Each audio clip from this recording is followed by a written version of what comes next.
What is up, everybody? This is your boy, Teran Rodriguez, bringing you another edition of Set Point. And as always, we have ourselves a jam-packed show as we have a lot to get into in the world of volleyball, such as Loyola Chicago doing it again and beating Ohio State in 5. How big was this win for the Ramblers, and how big was this loss for the Buckeyes? Also, Grand Canyon continues to pass big tests as they take down Stanford at home not once, but twice in 3 sets. But now they have to head to Hawaii for the Outrigger Invitational against UC Irvine, Lewis, and Hawaii.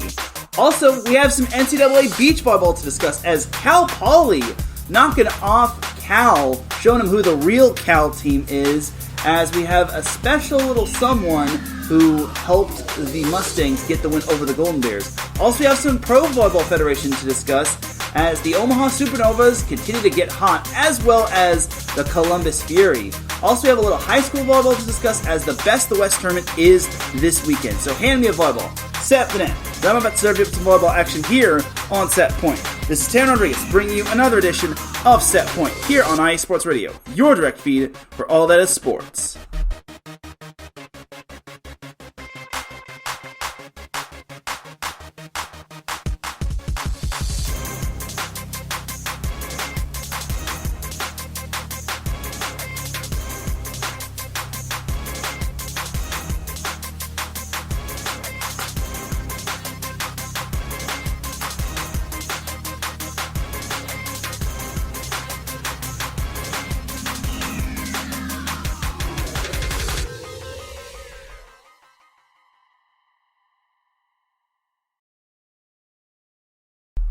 And welcome one, welcome all to another edition of Set Point. Thank you all for joining me on this beautiful Monday afternoon, Monday evening, Monday wherever you are listening from. Either way, you've made your way into episode 236 of Set Point. And without any further delay, let us begin. And it's actually 235 of Set Point, but I digress. But before we get on into that, let us get on into the sponsors. Planet Jerky Premium Brisket Beef Jerky. Planet Jerky is the official jerky of the San Diego Padres affiliate, single A affiliate, as they are the 2022 California League champions, as this brisket jerky is just the most amazing jerky out there. It is all brisket jerky. It has gluten-free options. It's low in sugar, no sodium, and it's high in protein. And it has gluten-free options like I just mentioned. And this is some of the best jerky you can get your hands on. And all you have to do is visit www.planetjerky.net and place your order. Also, prices are slashed in terms of their merchandise, in terms of their jerky. And if you buy $50 or more, you get the shipping for free. Huge shout out to our sponsor, Planet Jerky Premium Brisket Beef Jerky, the official jerky of the 2022 California League champion, Lake Elsinore Storm, the single A affiliate of the San Diego Padres. And this jerky is on a whole other planet. Our second sponsor is Seal the Deal Wax Seals by Cecilia Belmontes. You just finished your very own wedding or baby shower invitations and you're looking for that extra special touch. Maybe you just wrote a letter to a relative or friend and you want to add their smile when they receive it. If that's the case, then Seal the Deal with Cecilia's handmade sealing wax stamps is just for you. It's best for your invitations, letters, and gifts. Their motto is, you bring the deal, we'll bring the seal. For the last 9 years, IE Sports Radio has been bringing you amazing content ranging from interviewing legendary athletes, coaches, and other authorized media personnel, pretty much what I did last weekend, to building tailor-made shows dedicated to all major sports cities around the country.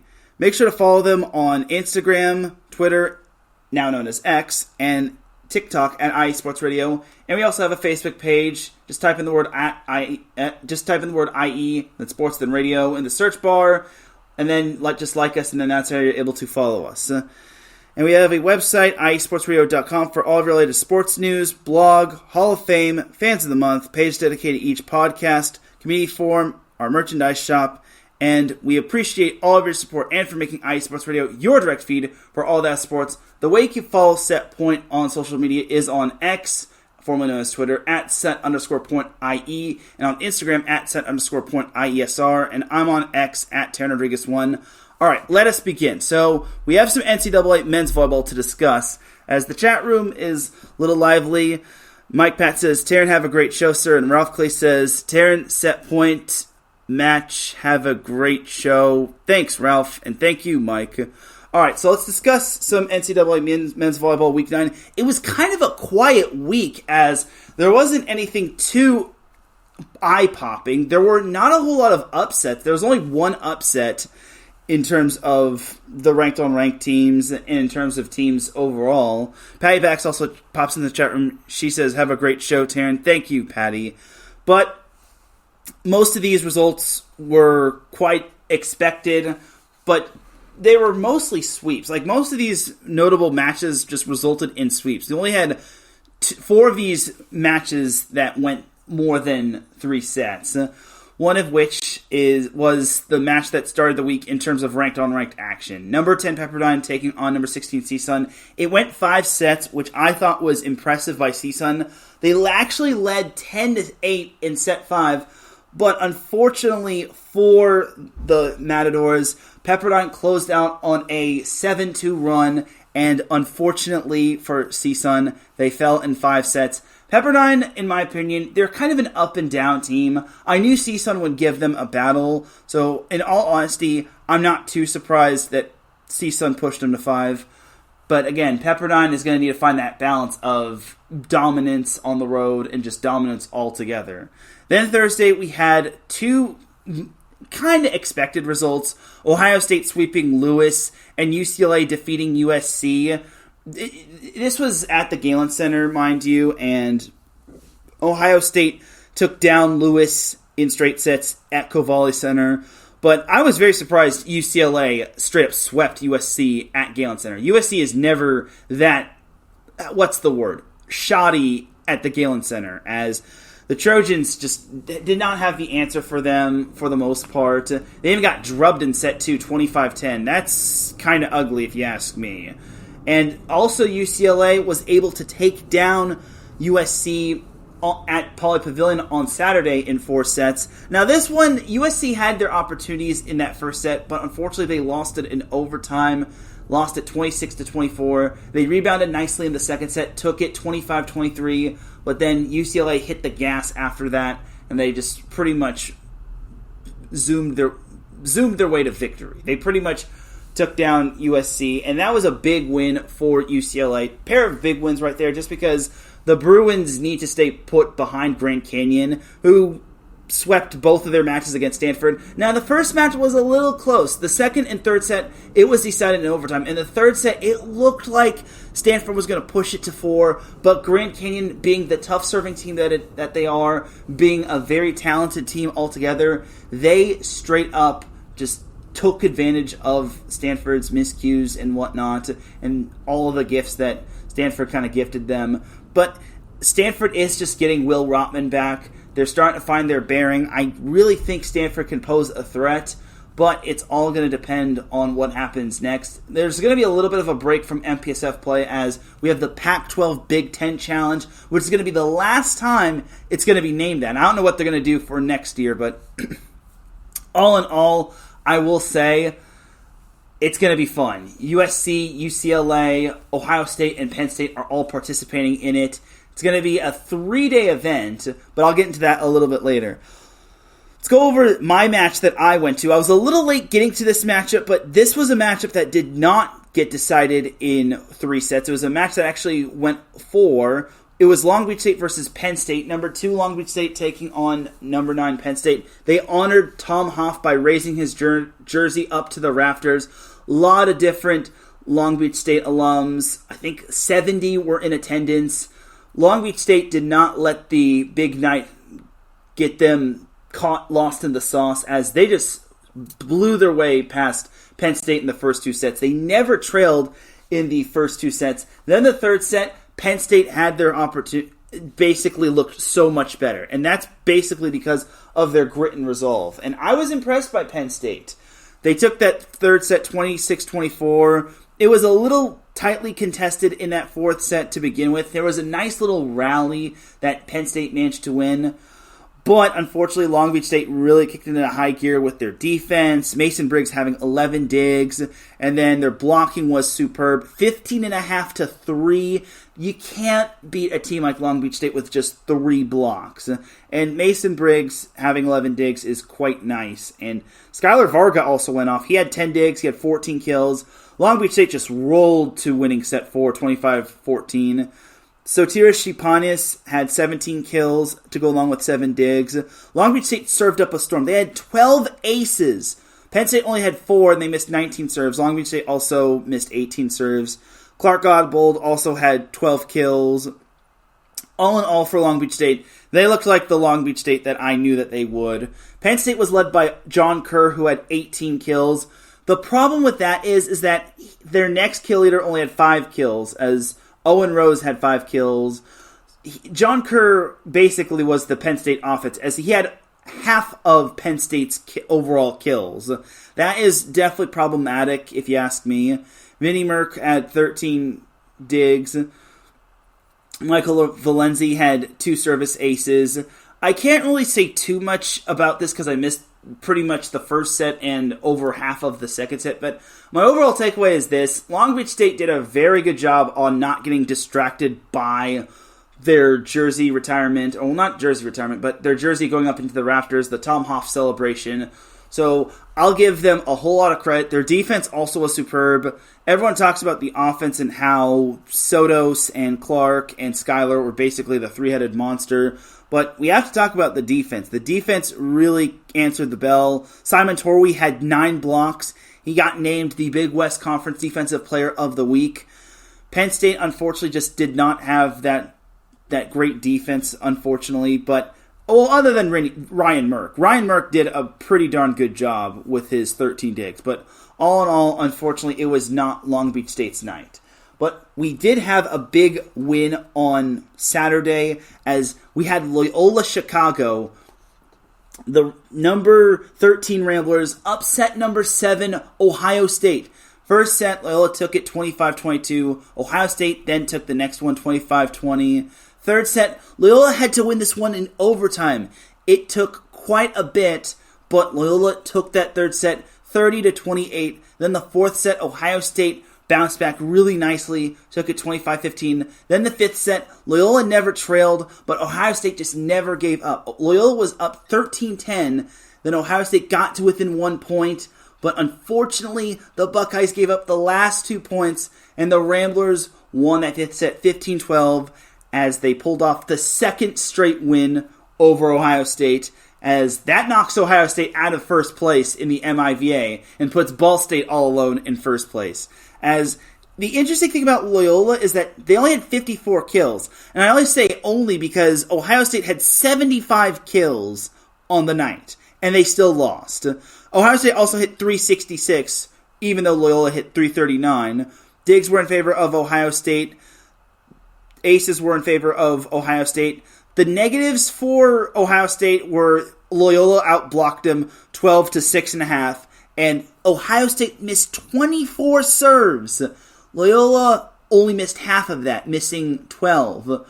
So I give a lot of credit to Loyola. They did a fantastic job. Parker Van Buren led the way with 19 kills. Daniel Fabakovic had 15 kills.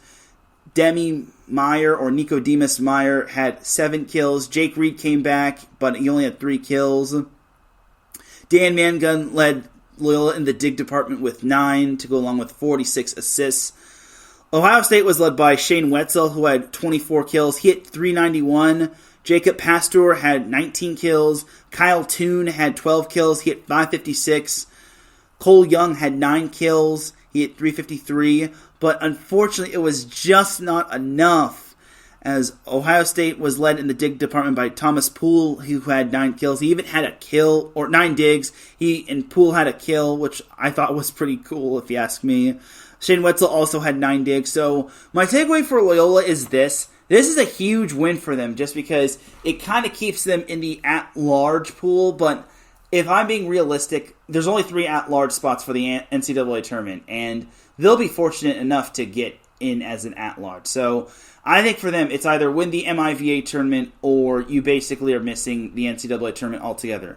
For Ohio State, in the MIVA, every match is so precious, and the fact that they lost this one is a little disheartening, especially at Covalli Center. This was kind of the redemption match that Ohio State needed, as their only other loss in MIVA play was against Loyola. Now Ohio State has lost this one, and they've kind of lost a little bit of an advantage for the time being, but it's still a little bit of a long season in terms of the MIVA, but it's just an overall disappointing loss, especially since their offense was just humming like a machine, especially when they're hitting 366. But sadly, it was just not meant to be, as the Buckeyes are just going to have to go back to the drawing board, but we'll see what happens with Ohio State this week. And then we have Sunday, like I mentioned, Grand Canyon swept Stanford. And then this matchup I also went to. I went to this Sunday matinee at Crawford Hall. UC Irvine taking on UC San Diego, number 5. UC Irvine hosting number 18 UC San Diego. And I was really hoping we'd get a barn burner, but from the get-go, UC Irvine just was serving the lights out against UC San Diego. I get it, Crawford Hall has a lower ceiling than the Bren Event Center, but both teams are playing with it, and unfortunately for teams that will be playing at UC Irvine, they won't have to deal with Crawford Hall anymore unless something unfortunate happens, as the rest of the way, UC Irvine will be playing its home matches at Bren Event Center. There were 690 in attendance, but it was at capacity. Basically, it was a packed house, but the Bren fits way more than what I just mentioned in Crawford Hall. But UC San Diego's best chance of taking a set off of UC Irvine came in set 2. They actually led for a decent chunk of the set. They led 23-22, but unfortunately, errors and UC Irvine taking advantage of the situation just caught up to them, and UC Irvine just rattled off the last 3 points, took that second set 25-23, and then UC Irvine took the third set 25-19. Again, just more tough serving. And the scary thing is that it wasn't Hilaire Heno. Well, Hilaire Heno led the way with 13 kills, but Will Darcy added 12 kills, and he hit 625.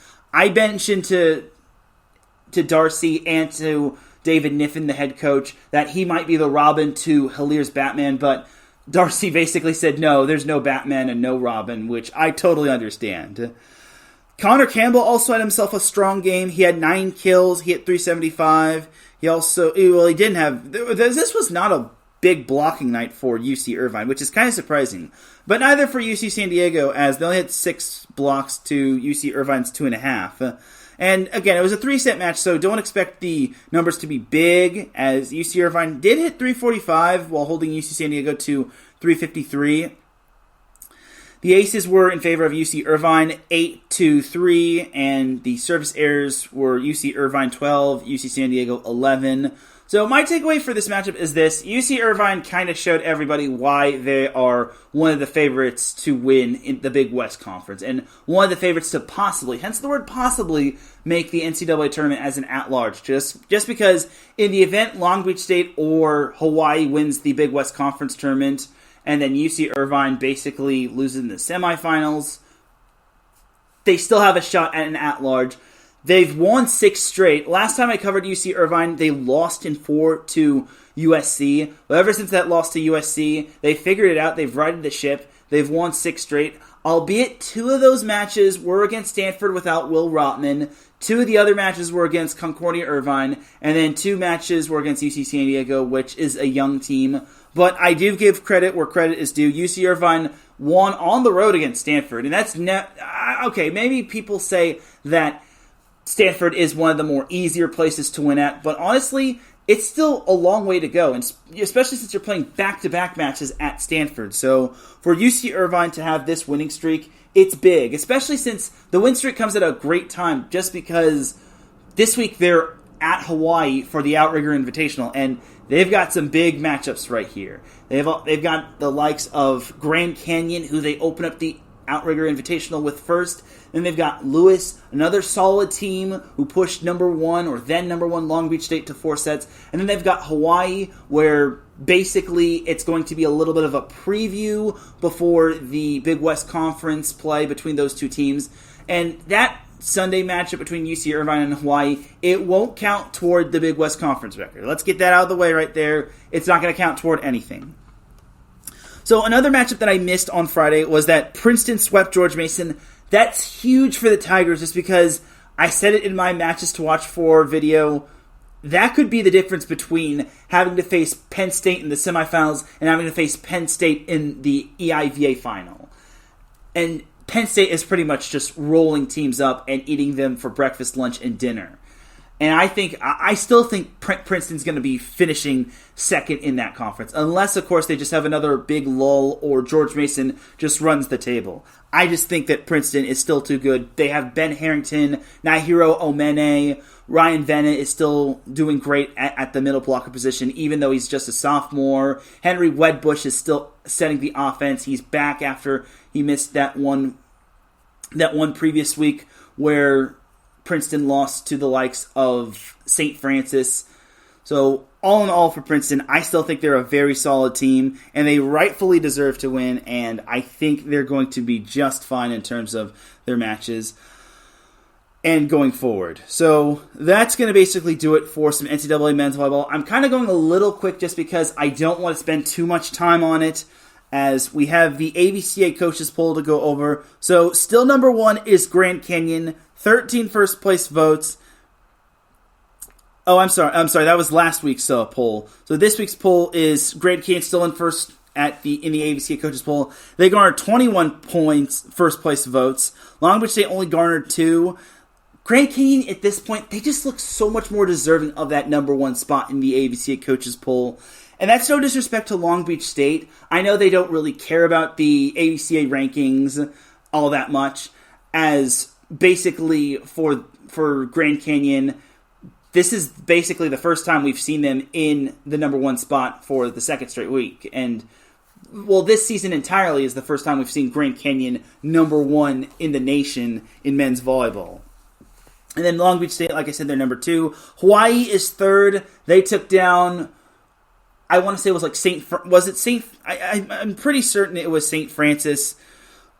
Regardless, they swept both of their matches against their opponent at home, and they'll be preparing for the Outrigger Invitational before they start off Big West Conference play against Long Beach State, which I'll be in attendance for one of those matches.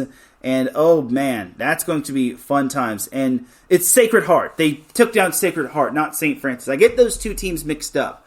St. Francis is the Red Flash. Sacred Heart is the Pioneers.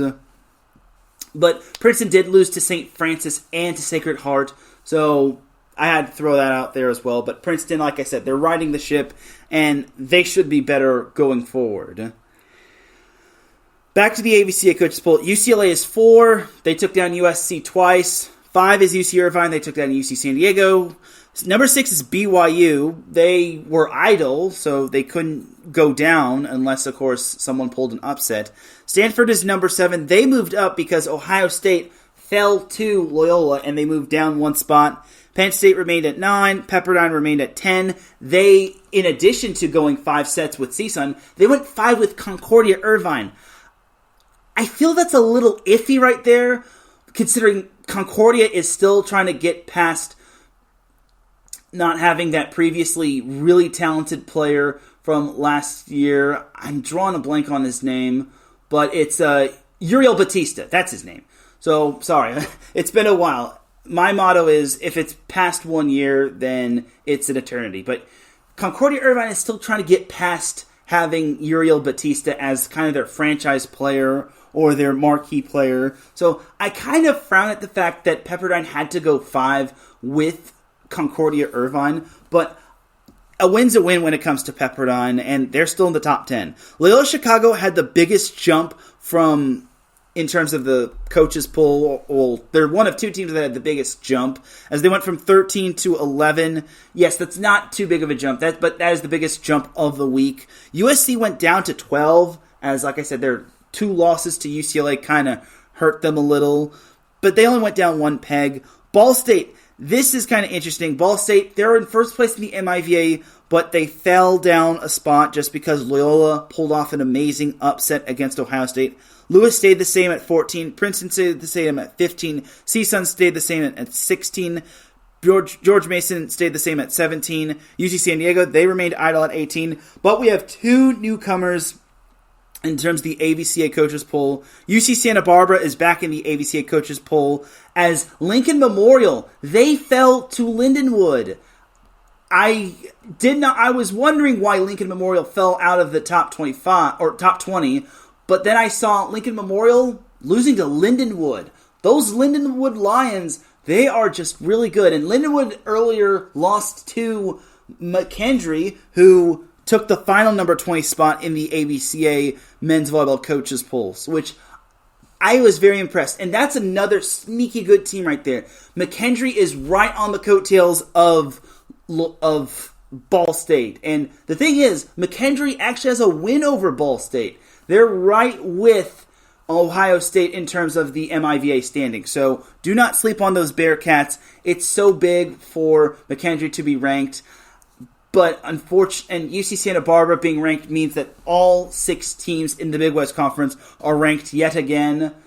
So you have that right there. So that's going to basically do it for the AVCA coaches poll for this week. Now for who I voted for in the Off the Block Media men's volleyball poll. So I voted Pepperdine at 10, Stanford at 9, Ohio State at 8, BYU 7, Penn State 6, UC Irvine 5, UCLA 4, Hawaii 3, Long Beach State 2, and Grand Canyon 1. So I basically have the same one as last week, other than UC Irvine and Penn State flip-flopping, just because I feel, yes, Penn State beat the number 1 team in the nation, but UC Irvine has looked really impressive. They took down Stanford, which unfortunately I can't say the same for Penn State.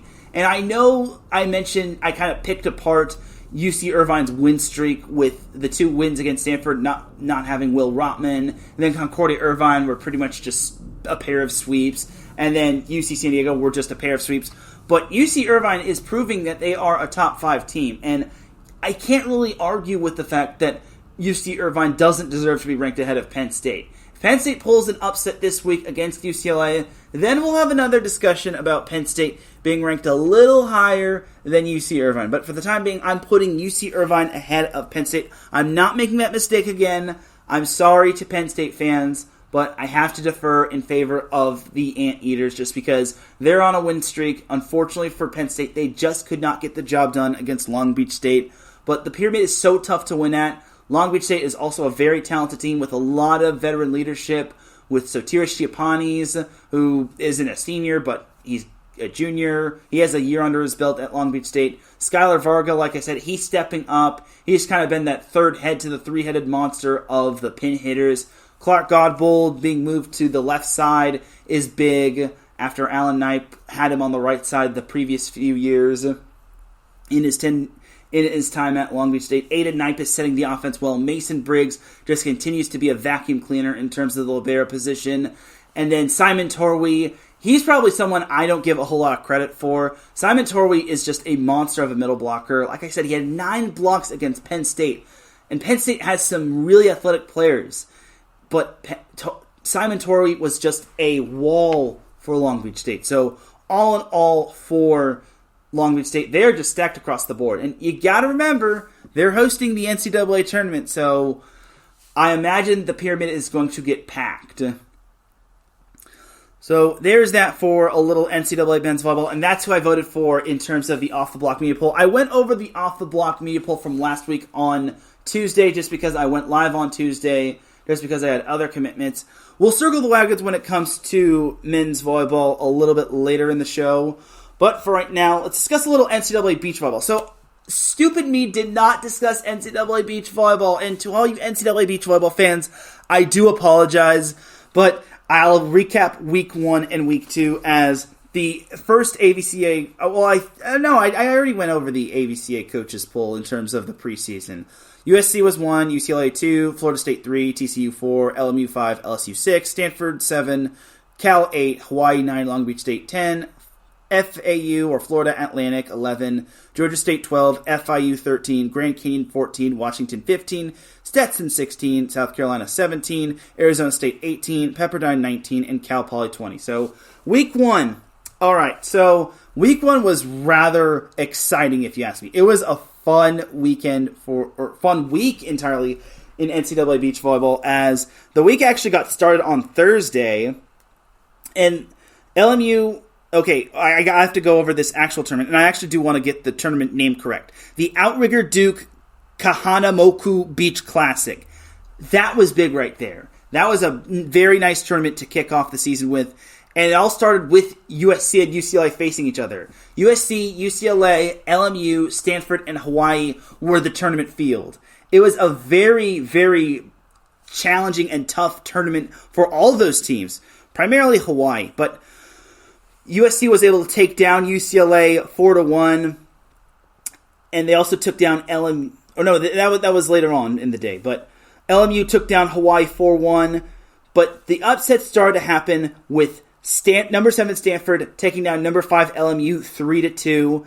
And then later in the day, Stanford took down number 1 USC for the first time in its program's history. What a way to basically start off your season, basically getting 2 top 5 wins and finally getting the USC monkey off their backs. UCLA also rebounded nicely, took down Hawaii 5-0. Then Friday regarding that tournament, USC defeated LMU 4-1. They stayed undefeated against the Lions. Never lost to them in program history. They also took down Hawaii 5-0. LMU bounced back from their loss to USC, took down UCLA 3-2. And UCLA, they also lost to number 7 Stanford 3-2. So UCLA was getting off to such a slow start. It was just so frustrating to be a Bruin fan in terms of beach volleyball. Also, LSU took down Washington, as well as TCU taking down Washington 4-1. Then Saturday, we had UCLA starting off the elimination round, as basically it was the play-in round between UCLA and Hawaii. The Bruins took down the Rainbow Wahine 5-0, and then UCLA took care of business against number 7 Stanford, winning 3-2. The Bruins got a little redemption against the Cardinal. USC took care of business in the semifinals against LMU, winning 4-1. And then in the final of the Outrigger Duke Kahanamoku Beach Classic, UCLA got their revenge on USC, beat them 4-1, and won the whole tournament. So even though UCLA went 3-3 in that tournament, they made up for it by taking down the opponents when it mattered most. It wasn't basically the last 2 teams are advancing. So the whole takeaway for UCLA is this. It's still early, and the fact that UCLA managed to take down USC and they bounced back big time on Saturday, winning 3 matches. And keep in mind they had to go the long route to the final, playing 3 matches in one day.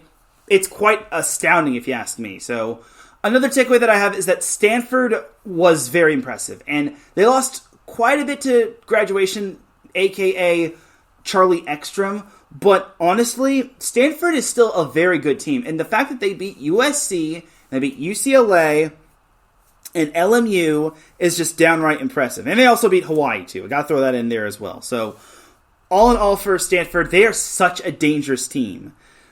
And then for USC, this loss is going to sting, but they don't really peak a whole lot early in the season. They always find a way to play their best volleyball when it truly matters. And they have such a stacked team. They've got Delaney Maple and Megan Kraft, the Norse twins, Audrey and Nicole, and so on and so forth. I'm not going to go down the entire list of USC players, but they have some stud players on that team that returned from last year, like Olivia Bakos. Do you think her name is Gabby White? Regardless, USC is still stacked, and they will be fine going forward. So, USC fans, you don't need to hit the panic button. Hawaii obviously had a rough tournament, but these tough teams are going to prepare them for Big West Conference play when they play the likes of like Long Beach State and Cal Poly. And then for LMU, they had a solid weekend. Unfortunately, they still have that USC monkey on their back, but getting wins over UCLA is pretty solid. Also beating Hawaii is also pretty solid as well. So LMU should be fine. I would be ultimately surprised if they did not win the West Coast Conference.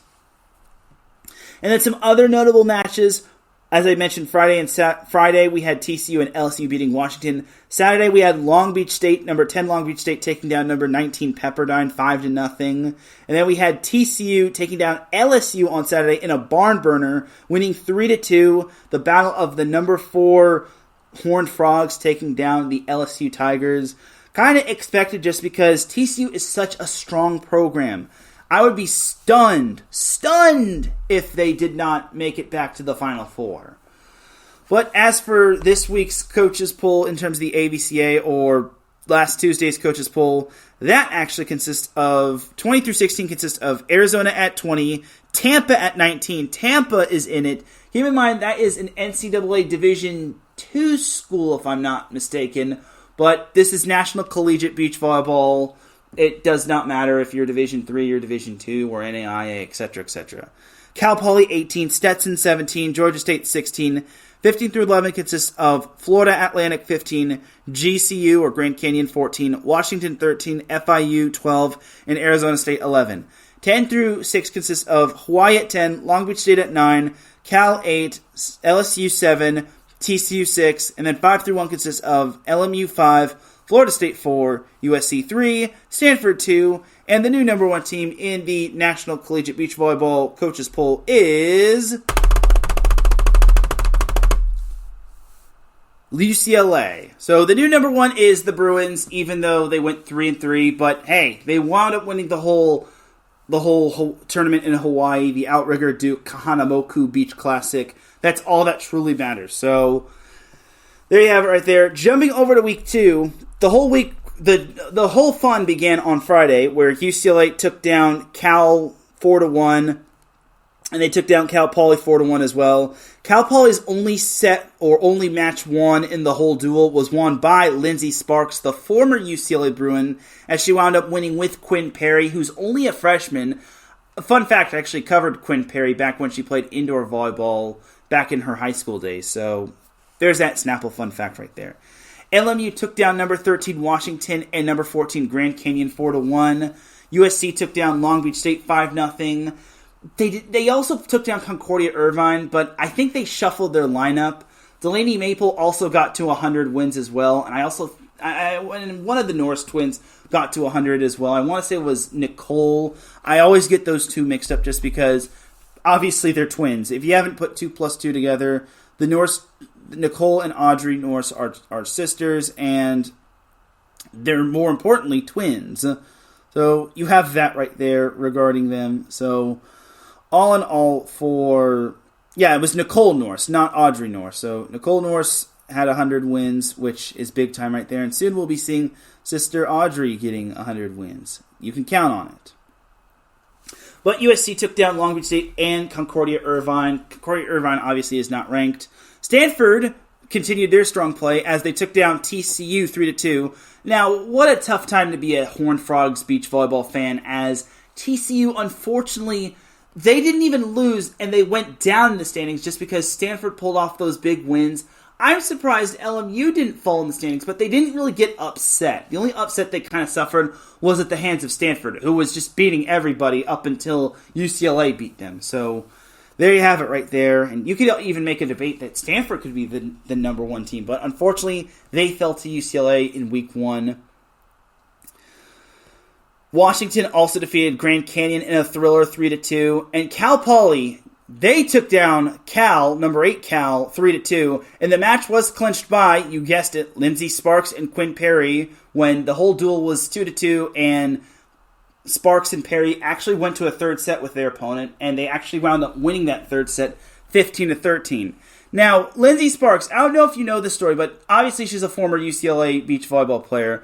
But unfortunately, she kind of had a little bit of a leg procedure. I think it was part of her knee was, I wouldn't say it was cut off, but she had a knee procedure, and it looked like she wasn't even going to play beach volleyball again, but she was able to overcome it. She crushed it in physical therapy, and Lindsey Sparks is an inspiration. She has to be the comeback player of the year or the most inspirational player of NCAA beach volleyball. Yes, she's a grad transfer, but who cares? Like Lindsey Sparks, with all that she's been through, the fact that she was able to get back onto the sand was quite amazing. Also had the honor of interviewing her at the Laguna Beach Open at the AVP.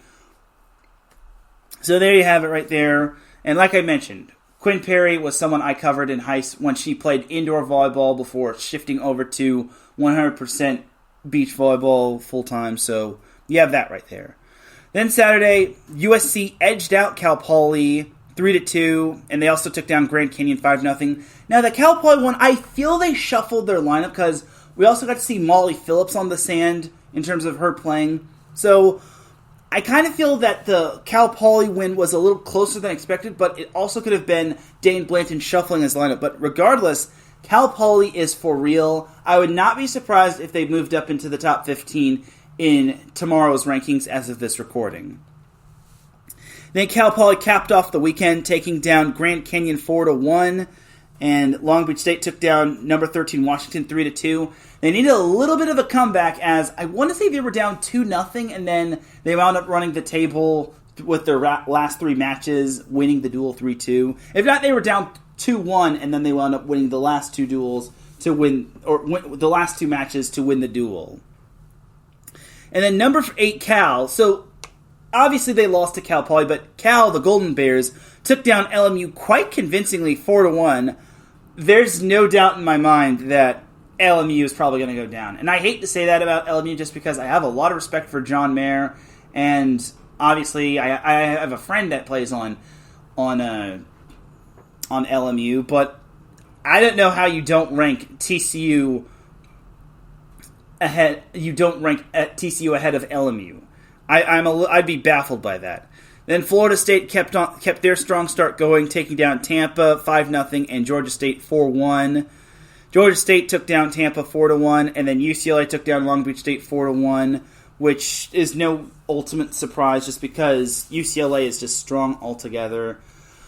But that's pretty much going to be it for the NCAA Beach Volleyball week number 2. I know it was just basically quick and dirty right there, but I don't want to spend too much time just because we have a lot of volleyball to go over, and I don't want to be Mother Goose who basically puts y'all to sleep. But regardless, it is what it is, and yeah, it's NCAA Beach Volleyball is here to stay. But something to note is that I do my show on Mondays primarily, so the beach volleyball rankings won't be released until tomorrow. So if I'm a little behind regarding that in terms of the next show, don't be alarmed.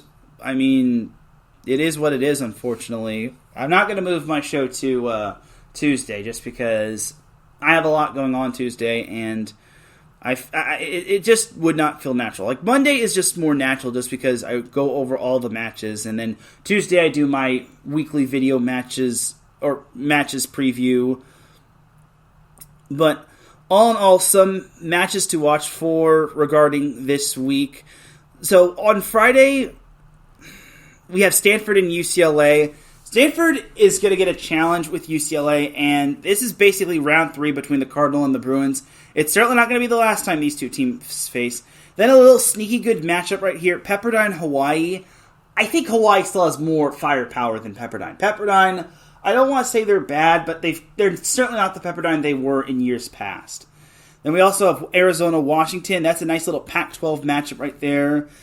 Stanford, Arizona State could be sneaky good right there. Those are Friday's notable matches. Then we jump over to Saturday. Looking down, Tampa takes on Florida Gulf Coast. That could be a sneaky good matchup right there. Cal takes on Utah. Another sneaky good matchup right there. Using the term sneaky good matchup quite a bit, but it's true. That's what those matches can be. Florida State, Florida Gulf Coast could be another sneaky good matchup. USC has Utah. Maybe a sneaky good matchup, but obviously USC is USC. UCLA Washington could be another sneaky good matchup. Long Beach State Stetson, that's going to be a very good matchup right there. LMU FIU, that's a great matchup. Cal Stanford, a very good matchup right there. Washington USC, really good matchup right there. That is basically all of Saturday's NCAA Beach Volleyball matches that are notable to my eye. And then Sunday, we have Cal Arizona State can be a sneaky good matchup. I thought I saw South Carolina and FIU, but that's Santa Clara FIU. Maybe that could be a sneaky good matchup. LMU Stetson, that's a very good matchup right there. FIU Long Beach State, another good matchup right there. Arizona USC, kind of a good matchup. LMU Long Beach State, that's going to be a big test for the Beach just because Long Beach State, they're in the top 10, but they really need to prove themselves as a top 10 team. I really think they deserve to be in the top 10. They did get hit hard a little bit in terms of graduation, but I think the Beach can definitely make it work. And closing off the day is Arizona versus Arizona State. I think that's a sneaky good matchup. I obviously think Arizona can pull that one off, but hey, it is what it is. All right, but that is going to do it for some NCAA Beach Volleyball altogether. I went over the recap and the preview. So let's discuss a little NAIA volleyball. So in terms of NAIA volleyball, it's looking like I'm going to be going to the Vanguard men's volleyball match against Ottawa of Arizona. I think it's going to be a very fun matchup. Masters College bounced back very nicely from that loss to Vanguard a couple weeks ago as they took down Simpson in straight sets, and they took down Menlo in 4 sets, which I think is a pretty darn good win. Now, the new NAIA coaches poll gets released every 2 weeks, and it's going to be released on Wednesday. As of this recording, this is on Monday, so the Masters College is still technically number 1, while Vanguard is number 3. Vanguard was able to take care of business last Saturday when they took down Hope International at Calvary Chapel High School in 4 sets. They dropped the first one 30-28. I feel they maybe had a little bit of a hangover from that Masters College win. It's so natural just because you beat a number 1 team and then you just it feels like you're on top of the world, and then you realize we got another match. We still have a whole lot of season left. So Vanguard still needs to keep themselves on that horse and not get bucked off. But Vanguard is such a big week. Tomorrow, which Tuesday they have St. Catherine. Now, St. Catherine is number 11 as of this recording. Who knows maybe if they'll go down or up, but that's still a big matchup. And then Friday, they host Ottawa of Arizona. So the Tuesday matchup, it's not going to be at Calvary Chapel High School. It's going to be at Orange Coast College. Got to remember that Vanguard's gymnasium is still under renovation and refurbishing. I'm hoping it can get done as soon as possible. I'm really looking forward to what it'll look like.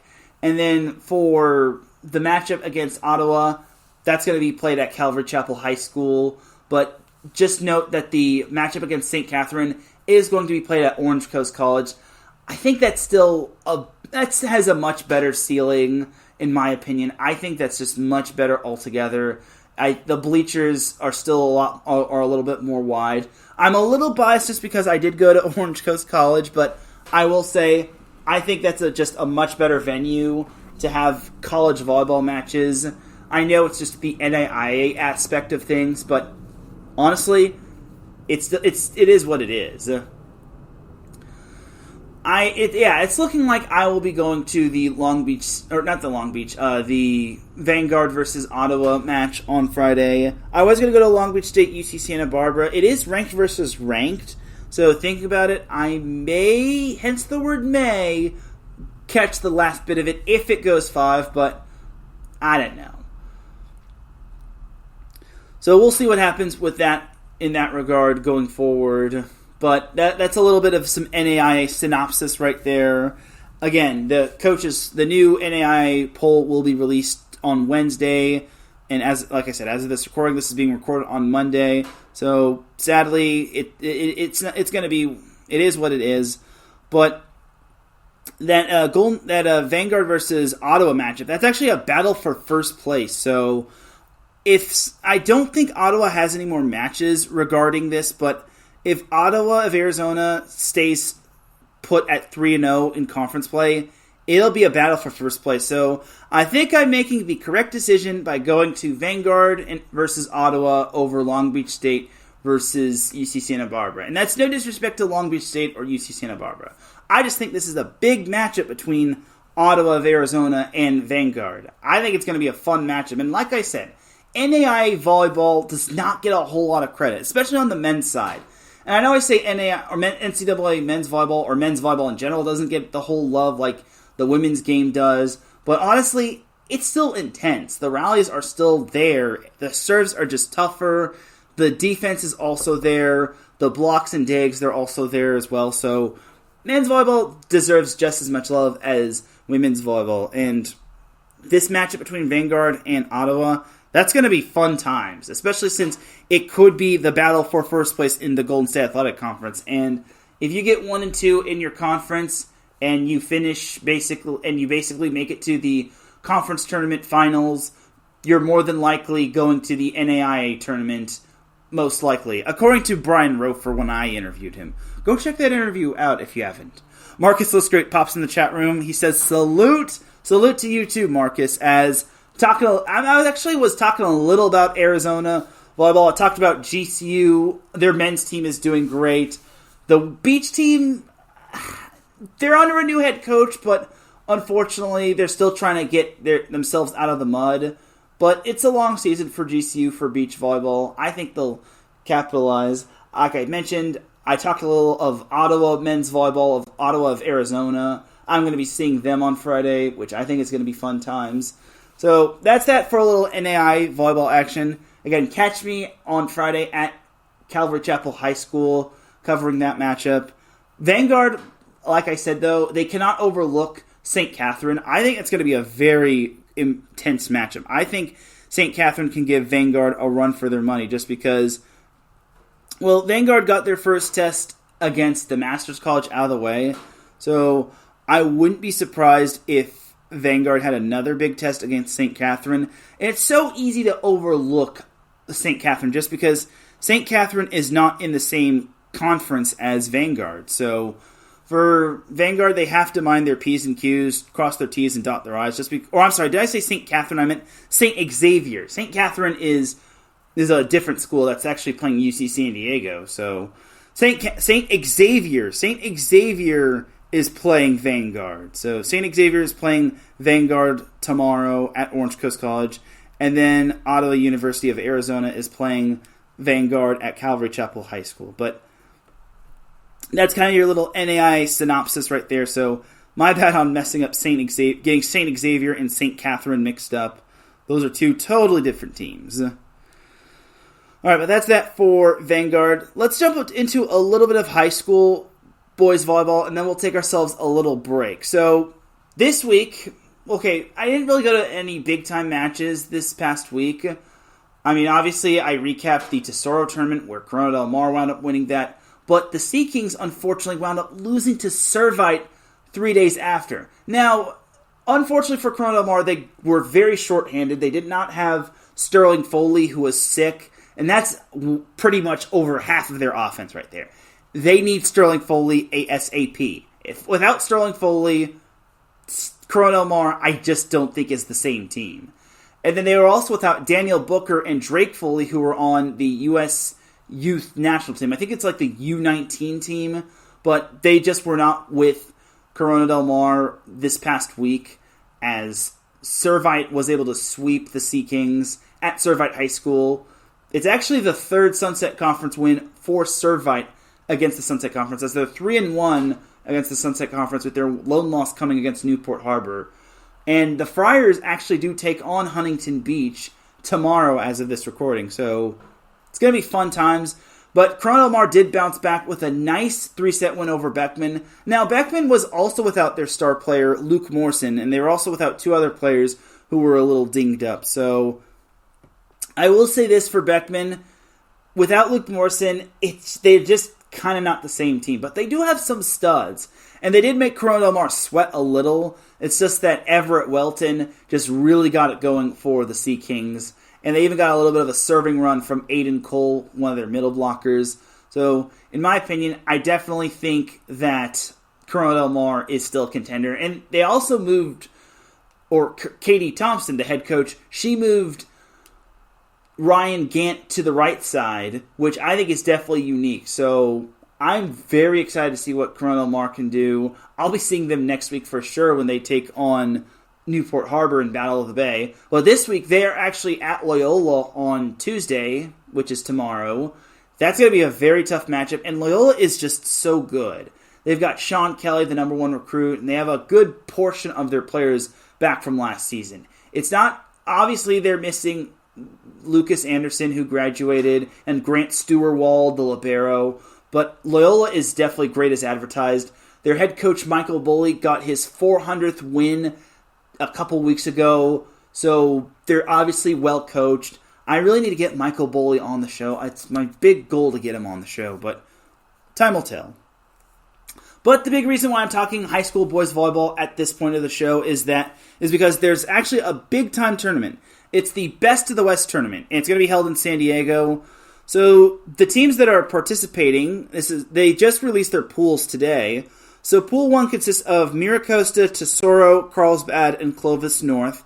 Miracosta is the number 1 overall seed. They're actually undefeated, and despite being under a new head coach in Greg Snyder, they are still as great as advertised, being led by Victor Loyola, who's bound for Long Beach State. And they also have a couple other players committed to USC, and I think they have one other guy who's committed to Pepperdine. Everyone thought Miracosta wouldn't be as good as they were because Tread Rosenthal reclassified and eventually moved on to Hawaii, but Miracosta is going to be really good, and they actually take on Newport Harbor on Wednesday, which I think is going to be fun. I only wish it wasn't at Miracosta. I wish it was at Newport Harbor, but c'est la vie. So Pool 2 consists of Loyola, Beckman, Poway, and Highland. Poway is kind of the host school just because they're kind of hosting this whole thing, but it is going to be at Alliant University in San Diego. Beckman should have Luke Morrison back, but Loyola is going to be so good, so don't be surprised if Loyola pretty much either makes the finals or they pretty much starts beating teams left to right. Pool 3 consists of Huntington Beach, Santa Barbara, Cathedral Catholic, and the Harker School. Now, Cathedral Catholic, in my opinion, that is such an underrated team. They don't get a whole lot of love just because they're in the San Diego section, but they're not that forgettable. I will just say that right there.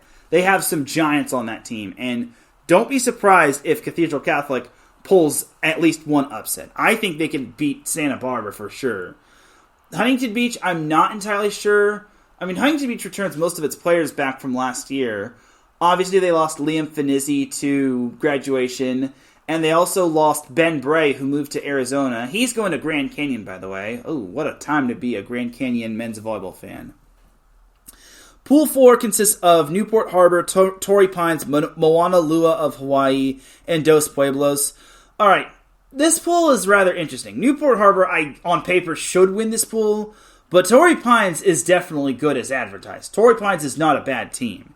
Moana Lua, it's so tough to predict what these Hawaii schools can be.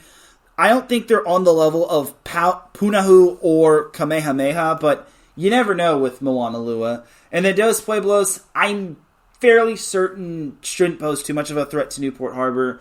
Like, Newport Harbor still has firepower. They have the likes of Riggs Guy, Jack Vonder A, their setter, or not their setter, well, I guess I should talk about their setter. Their setter, Grayson Springborn, he's doing a great job. The libero, Walker Vasic, is definitely a natural. I talked about him in the CIF Southern Section Finals win against Corona Del Mar last year. He was just really impressive. And for me, Newport Harbor doesn't peak in the Tesoro tournament. This is kind of their true big test. This is where the Sailors need to shine. I think Newport Harbor can definitely have a great showing in this tournament. At least maybe make the quarterfinals. Maybe repeat. But here's the thing that everyone kind of forgets. Newport Harbor lost quite a bit to graduation. And in addition, they're the reigning tournament champions. So there's a big target on their back. So I would not be surprised if the Sailors kind of struggled, but I would definitely not be surprised if they made it to the quarterfinals. So in Pool 5, we have Sandra Day O'Connor of Arizona, Servite, Del Norte, and Valley Christian of San Jose. All right, Sandra Day O'Connor, once upon a time, Sandra Day O'Connor went 40-0 in a couple seasons ago, and they actually won this tournament. They were just destroying teams left and right in this tournament. They are back in this tournament, and this is a very good team. I would not be surprised if Sandra Day O'Connor just straight up whomped everybody. Now, Servite is they're talented, but you never know what you could expect with Sandra Day O'Connor. Just because they have such a great culture, and they always have a great team, and ever since that 40-0 season, they weren't really the dominant team, but I will say, they're still great as advertised. Everyone thought they were going to take a step back following that 40-0 season.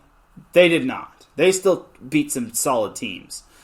So I think between Pool 5, it's going to be between Sandra Day O'Connor and Servite. Not trying to take away anything from Del Norte or Valley Christian, but I just think Servite, as seeing them at least once, they just look really good. They have bounce to their offense. It's not Eamon Rigdon just carrying the team. They have Quinn Rosenkrantz. I forget his name. I think his name is it's something Trong. I think it's it's not Calvin Trong, but they have two very good middles. They have two good middle blockers. Eamon Rigdon's younger brother actually sets. So I will just say Servite is definitely not a team to be slept on. But I just think Sandra Day O'Connor is totally legit. They're the real deal. Then Pool 6, we have Corona Del Mar, Kamehameha, Kapalama, Buchanan, and Long Beach Poly. All right. So Corona Del Mar, if they get Sterling Foley back, if Sterling Foley is not sick, they're winning this pool. Now, they may run into trouble against Kamehameha, but I don't know if they'll be enough to take down Corona Del Mar. I think Corona Del Mar, they're definitely a dark horse to win this tournament. I wouldn't be surprised if they made the semifinals, just because they go as far as Sterling Foley takes them. I'm not trying to say that they don't have other pin hitters like Quinn Welton and Reed McMullen, but I just think Corona Del Mar, with the talent they have being led by Sterling Foley, because that dude could put down the ball. He is athletic. There's a reason why he's probably one of the top recruits in 2024, and there's a reason why he's going to USC. USC, you should be very fortunate. Do not waste him. Anyway, but Sterling Foley is just a talent unmatched. I am a little biased just because I see him quite a bit because I PA announce and I just see him all together in terms of high school volleyball matches. But Sterling Foley is just a talent unmatched. With Sterling Foley, Corona Del Mar is a force. Without him, they need Quinn Welton and the others. And getting Daniel Booker back is so big just because Booker is only a freshman, and he's only going to keep getting better and better.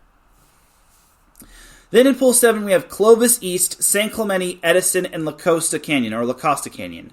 All right, this pool is probably the most toughest to predict. Clovis East, if I recall correctly, it was either Clovis East or Clovis North, but Clovis East, I think, made it to the finals last year, only to lose to Newport Harbor in the tournament. San Clemente, they have a very solid team. Edison also has a solid team. I think, like I said, this is the toughest pool to predict. And then La Costa Canyon, look, I really want to say La Costa Canyon is going to surprise some teams just because they're kind of the home team in this tournament. But here's the thing. La Costa Canyon lost Wes Smith to graduation.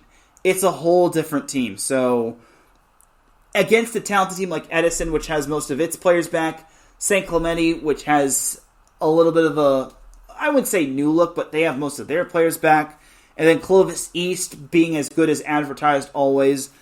I think it's going to be tough. But don't be surprised if there are a bunch of upsets. Like, I would not be surprised if San Clemente or Edison wound up winning Pool 7. But time will tell. And then the last pool is Punahou Mater Dei of Santa Ana. St. Francis, I think that's St. Francis of Mountain View, and not of Los Angeles, and then Los Alamitos. So here's the situation with those four teams. So let's start off with Mater Dei. So Mater Dei, in my opinion, I definitely think that Mater Dei is still a good team. Now the problem with them is that sometimes their setter is not there. Fun fact about their setter, Timmy McKeever. He actually is a country music singer, and he's a darn good one at that. So if you have seen him perform, then congratulations, you have a young stud on your team. Or you have a young stud that's going to be a monster in terms of being a country singer. But when he's not there, Jake Nunaville, our former set point guest, has to shuffle his lineup. And the other thing to note for Corona Del Mar is that they actually have a few other players out because of ineligibility due to them transferring. That being said, the Monarchs still have the likes of Eli McGee, I think his name is Tommy Robinson, who's going to USC, Matthew Wheels, who's going to Hawaii. So I'll just say this about Mater Dei. They're not to be underestimated, but playing the likes of Punahou, that's going to be a very tough team right there. But if Mater Dei plays its cards right, they could take down Punahou. you have to finish in the top 2 in your pool to advance to the top 16. If not, you go to the bottom 16 and you have to play basically for glory. But for Mater Dei and Punahou, I imagine those two teams are going to be facing one another. Los Alamitos, I want to give them some sort of benefit of the doubt just because I feel they have some studs on their team. Katie Kelly is back coaching that team after she kind of handed the reins to Anthony Wong Orontis, the interim coach. And if you know that name, you basically know that he is an assistant coach at Long Beach State's in terms of women's volleyball. So I want to say Los Alamitos can challenge their way to possibly winning at least one pool play match. Do I think they can make it to the top 16? That remains to be seen just because they're still kind of that up and down team. They have a 5-set loss to Servite. They lost in straight sets to Miracosta and Newport Harbor. So I think Los Alamitos is still a work in progress. Will they win their league? Absolutely. This tournament is probably just to get them accustomed to the season and basically to get their feet wet. All right, but that is going to do it for the Best of the West tournament right there. All in all, the field is so stacked. It is so stacked that I don't think I can predict a winner. You can't really predict a clear-cut winner just because there's so much talent in these fields. Even some of the lower-seeded teams can pull off the win in this tournament. But it's a time-will-tell process. This Friday at 2 p.m. Pacific time is when pool play starts, and it's going to be a great time. And if you have Baller TV, you're going to get see a whole lot of matches with that. All right, but that's going to do it for the high school boys volleyball portion of the show. We're going to take ourselves a quick little break. When we come back, we've got some Pro Volleyball Federation to discuss, and we have week number 10 to discuss and preview of the NCAA men's volleyball season. So keep it locked here. You are listening to Set Point here on IE Sports Radio, your direct feed for all that sports. We'll be right back after this.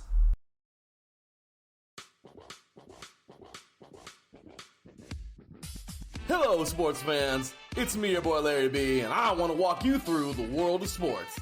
No, not just the mainstream major TV deal type sports, although those are important too. But let me be your guide through your journey of all sports, from college to the pros, the minors, and everything in between. Each week, we are talking sports galore with true diehards just like you from a hardcore fan's perspective that's sure to quench your thirst around leagues you may know all too well and some you may even discover here. That's right, sports fans. If you love sports of all kinds, enjoy hearing amazing sports stories, and respect all sports because you know how difficult any of them can be to play or compete in, then this is your show. Join me, your boy Larry B, on the defining moment each week here on IE Sports Radio, your direct feed for all that is sports, and let the sports come to you.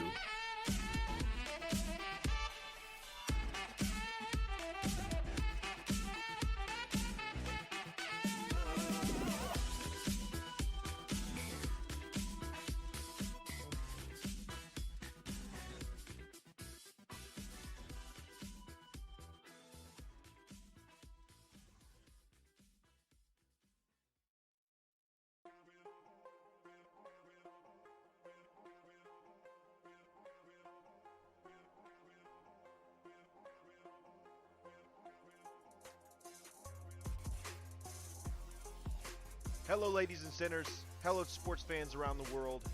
Hello, IE Sports family.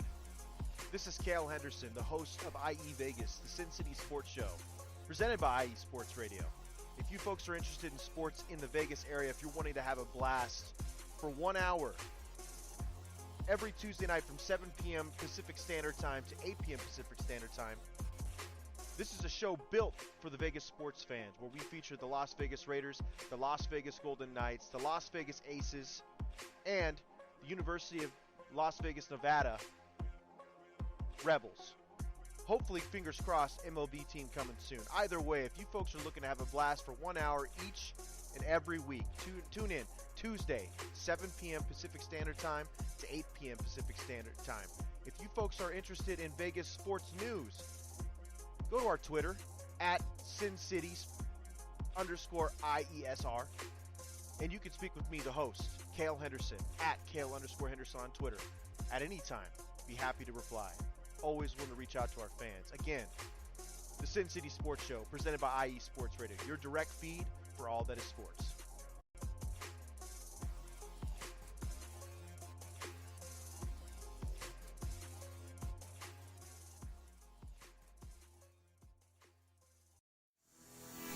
Sports fans, do you like teams that are tough, cities that are tougher, and fan bases that are passionate about their teams? How about teams that are historic and stadiums that are iconic? Then you belong in Chicago, and you need to check out Chi-Town Weekly. Join me, Adam Kernan, every week as we keep up with all things Chicago sports. Bears, Bulls, Blackhawks, Cubs, White Sox. We'll cover them all, plus more. The Windy City is always buzzing, and we'll keep you up on all the big games and major stories. So tune in to Chi-Town Weekly every week right here on IE Sports Radio, your direct feed for all that is sports.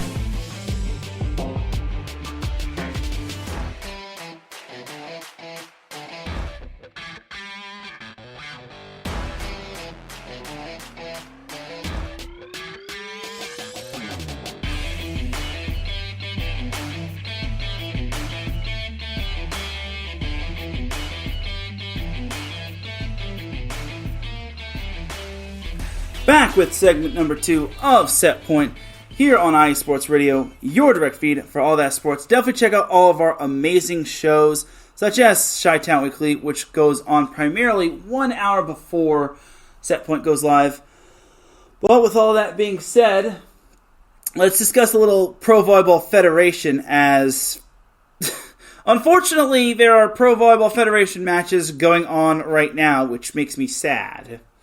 Yeah, go figure. There are matches going on while I'm doing this recording. So, it is what it is. I'll have to recap it next week just because, well, reasons.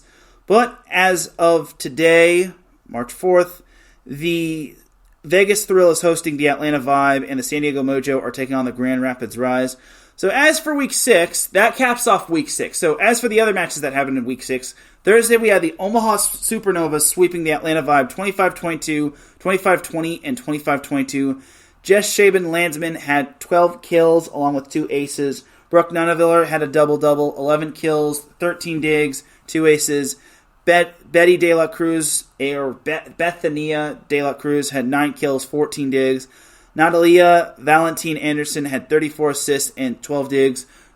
I'm guessing she filled in for Sydney Hilly, which is a bummer. I hope Sydney Hilly isn't badly injured, so there you have it. So, for the Atlanta Vibe, Anna Lazareva led the way with 15 kills, 20 digs, and 2 aces. Leah Edmond, 10 kills and 15 digs. Morgan Hentz had 13 digs. Marley Monserrat had 34 assists and 12 digs, and Kendall White had 10 digs. Or Kendall White had 10 digs for Omaha, by the way. So my takeaway for this matchup is this.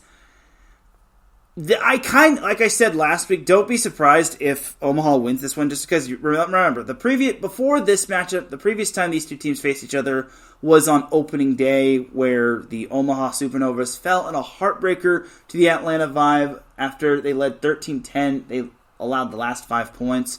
So, for the sake of the Supernovas, it's good to see them getting a little bit of payback against the Vibe, especially on the road. This is at Gath South Arena in Atlanta, Georgia. So, for the Vibe, it's a big bump in the road, but it's not anything to be panicking over. It just means that you're not as invincible as everyone thought you were.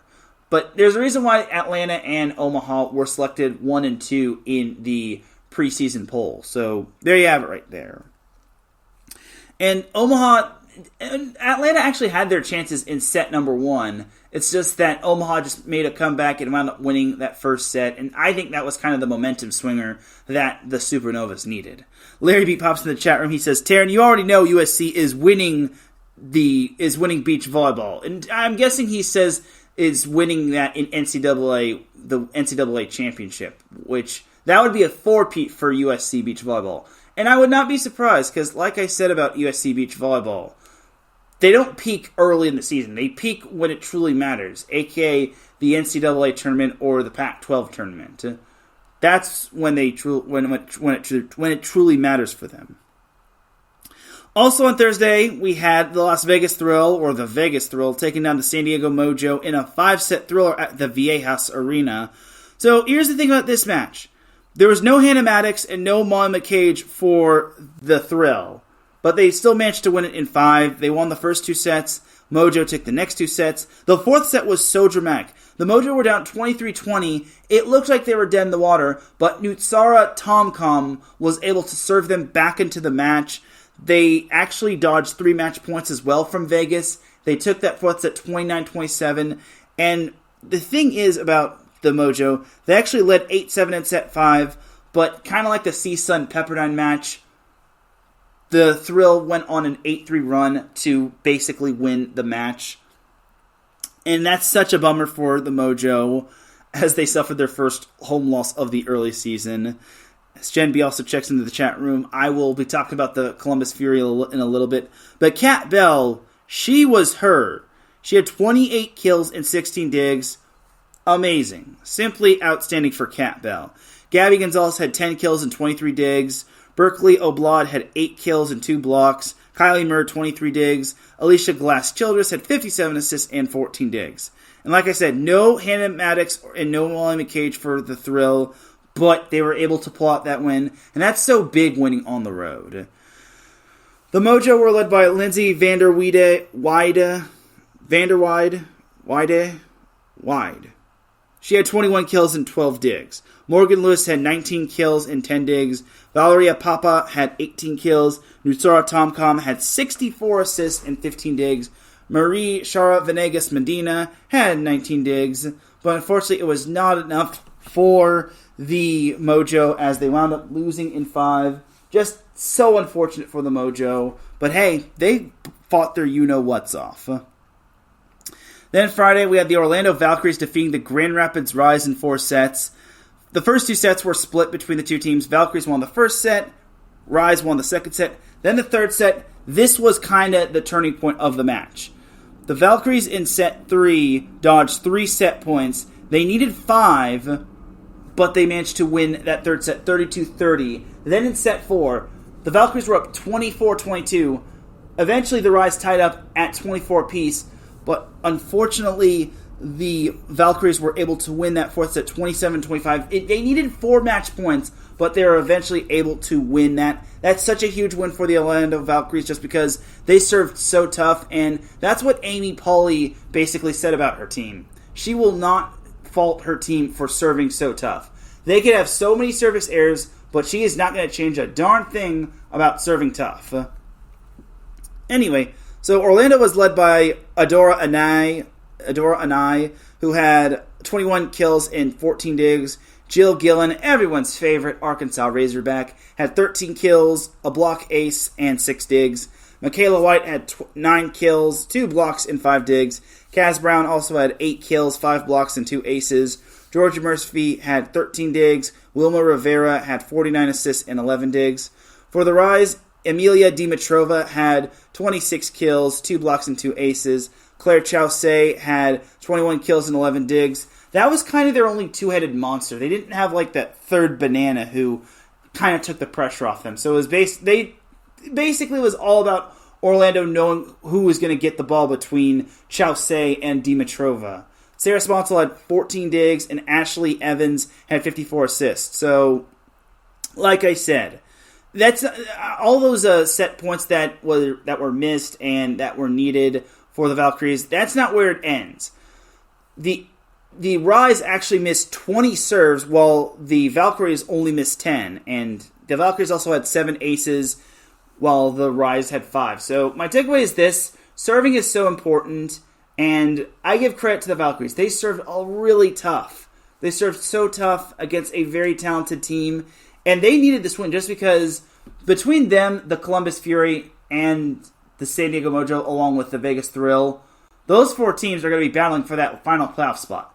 I see the Rise, the Supernovas, and the Atlanta Vibe basically locking in those first 3 spots. And then the 4th spot is basically up for grabs.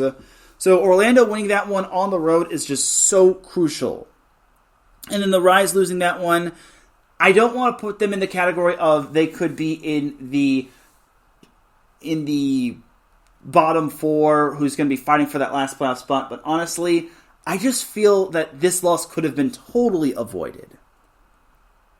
That was Friday's matchup. Then we jumped to Saturday. We didn't miss too much with this one as the Atlanta Vibe swept the San Diego Mojo. The first set was kind of what basically decided it.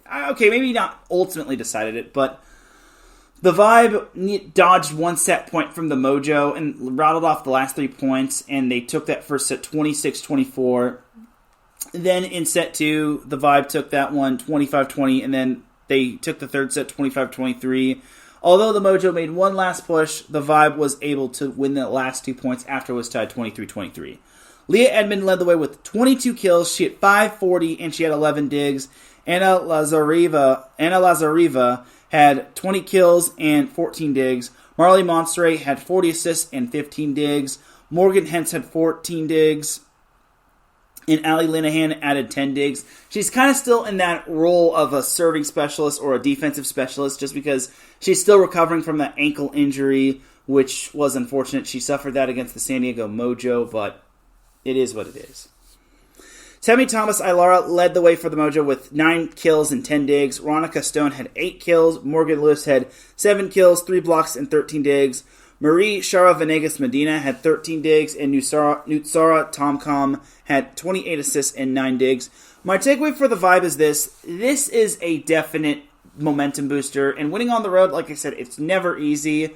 But this Atlanta Vibe team seems to be more of a road warrior type. So I give credit to them. The Mojo missed a huge chance at building some momentum in that first set. If they win that first set, it's not overly as bad, but it just unfortunately kind of rewrites the narrative that the Mojo might still be the punching bag of the Pro Volleyball Federation. I don't like saying that just because I feel they can compete with anyone, aka the Grand Rapids Rise in their first matchup. But unfortunately for the Mojo, this looks like it could be one of those years for them, aka a long year for them. So there you have it right there. And that was that matchup right there. And then Sunday, Gen B has been waiting for this matchup. The Columbus Fury took down the Orlando Valkyries. So I was a little late watching this matchup, but I caught the matchup when it truly mattered in that third set. The first 2 sets were basically split. Fury took the first one 25-17. Valkyries took the second one 25-21. Then the third set. This was kind of the momentum booster that the Fury needed. They needed 4 set points. They needed 3 set points in set number 3. And then they dodged 3 set points in set number 3 to take the third set 30-28. The Valkyries were able to bounce back and took the fourth set 25-21. Although the Fury did make a little bit of a comeback after they were down by as many as I think it was 8 or 9. Regardless, the Valkyries pushed it to a 5th set. Then the 5th set was just absolute bonkers. It was just back and forth most of the way until the teams got to double digits. The Fury led 14-12, but then the Valkyries were able to rattle off 2 straight points. It was 14-14. But then the Fury just did not allow the Valkyries to basically have a chance. They did not have a chance to give the Valkyries a match point opportunity. But here's the interesting thing. So it was 16-15, and then eventually we have this long rally, which was eventually capped off and won by the Fury off of an overpass kill. I think it was by Ashley Evans. But there was a big attack from the Valkyries that I thought was down, and then Amy Pauley challenged the last call, thinking that it was going to be out. But I was thinking she was going to challenge that just because she thought that the big attack was down on the ground and not dug up. So I don't know if that's what she actually challenged, but she challenged something and it was unsuccessful, and the Fury wound up winning their 4th straight match, which makes Gen B a very happy camper. So I said on X, formerly known as Twitter, that Reagan Cooper had 30 kills. Unfortunately, that is not true. She had 29. What? Math was never my strong suit. Reagan Cooper also had 16 digs. She definitely had those Wheaties. Raynell Jones had 12 kills, 5 blocks, and 2 aces. Sam Drexel had 9 kills and 10 digs. Megan Courtney Lush had 7 kills and 22 digs. Valeria Leon had 24 digs. Ray Marie Santos had 59 assists and 10 digs. For the Valkyries, they were led by Adora Anai, who had 22 kills, 20 digs, 3 blocks, and 2 aces. Michaela White added 12 kills and 4 blocks. Jill Gillen had 11 kills, 15 digs, and 2 blocks. Kaz Brown had 9 kills, 4 blocks. Georgia Murphy had 16 digs. Carly Graham had 28 assists and 8 digs. And Wilma Rivera added 22 assists. And Jen B said that the broadcast said that Reagan Cooper had 30 assists. Well, that is totally true, and that's where I thought she had 30 kills. But unfortunately, according to the official box score, they have Reagan Cooper down for 29 kills, which does make me sad face. But Jen B does make a great point. The broadcaster said that Reagan Cooper had 30 kills, and that's where I thought she had 30. But unfortunately, someone messed up, or someone added 1 too many times. But my takeaway for Columbus is this. This was such a big win for the Fury, just because, like I said, with the Fury, the Thrill, the Valkyries, and the Mojo, those 4 teams are probably battling it out for the final playoff spot. However, looking at the Fury, if they get healthy, we actually got to see Jenna Rosenthal serving on match point, but it wasn't the match point that was clinched by the Fury. I will say this for the Fury, they're looking pretty good. Reagan Cooper is really starting to become a force to be reckoned with.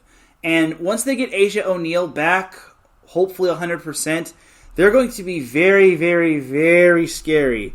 I definitely see the Fury being a very tough team down the stretch. And with players like Megan Courtney Lush and Sam Drexel, along with Raynell Jones stepping up, I think the Fury are going to be a force to be reckoned with, and they're not going to be a team that anyone wants to play come playoff time. I really think that once the Fury get their full team, they're going to be so scary. And then for the Valkyries, this was such a tough loss for them. They were serving tough, just like their previous match. However, I will just say this. It's these matches that kind of nip you in the butt when it comes to the end of the season where you're vying for a playoff spot. But thankfully, there's still plenty of season left. I wouldn't panic if I'm the Valkyries. I think they're doing just fine under Amy Pauley. She definitely has a lot of swagger as a coach. She was the former associate coach of USC before eventually moving on. And yes, every USC fan is probably writhing in pain after hearing me say that, but it is what it is. Alright, but that is that for those matchups before tonight's matchups, which, like I mentioned, Atlanta Vibe at Vegas Thrill and Grand Rapids Rise at San Diego Mojo. I hate how they're playing while I'm broadcasting or I'm live, but I digress. So Week 7 has a triple header on Saturday. So we have the Columbus Fury at Grand Rapids Rise at Van Andel Arena. It's a 9 a.m. start, so get your coffee, West Coasters. All right, this matchup is going to be so fun. I really think the Fury are playing at such a high level. The same can be kind of said for Grand Rapids Rise, but the Fury are just the hotter team as of right now. The Rise on paper looks so good, and you have to remember that the Rise took the first matchup between these two teams, but the Fury did not have an identity. They did not have most of their players. The Fury now have an identity. They know who they are. They know who their it girl is going to be. And once they get Asia O'Neal back, watch out, PVF. So don't be surprised if the Fury actually get a little bit of revenge against the Rise. But this one I could see going 5. Then the next matchup we have is the Omaha Supernovas at the Orlando Valkyries. This is going to be played at Edition Financial Arena in Orlando. All right, this matchup. Why do we get to see the same matchup over and over again? I just think these Supernovas are going to win this matchup. Nothing against the Valkyries, but here's the thing. Omaha is starting to get hot yet again. I think they're starting to stack up the wins, and they're starting to identify themselves more and more as a team, and I really think that Omaha is going to win this one. I'm not trying to say that Orlando is bad. I love their roster, and like I said, their coach is so awesome. She is just a boss. But unfortunately for the Valkyries, they just don't have the horses to keep up with the Supernovas. I at least am expecting it to go 4. If it goes 3, then and it's decided by the Supernovas winning, then I'm just going to say I think the Supernovas are back. And then closing off the triple header, we have the Vegas Thrill at the Atlanta Vibe. All right, here's the thing for the Atlanta Vibe. If they're thinking this is going to be an easy matchup, they can forget it. If the Thrill get Hannah Maddox and Molly McCage back, this one will get interesting. But I think the Atlanta Vibe should win this one. With Leah Edmond leading the way, I just think that the Vibe are a force to be reckoned with. I definitely think that Leah Edmond could be the early player of the year candidate, but we'll see what happens. Jen B says she's excited for the Fury versus Rise matchup. The Rise didn't see the true Fury that first match. Facts. 100% facts right there, Jen B. And I really think that it can go either way with those two teams. Then next Monday, because I'm recording this on this Monday, March 4th. So March 11th, we have the Vegas Thrill at the Columbus Fury at Nationwide Arena. Again, I wouldn't underestimate the Thrill, especially if they get Hannah Maddox and Molly McCage back.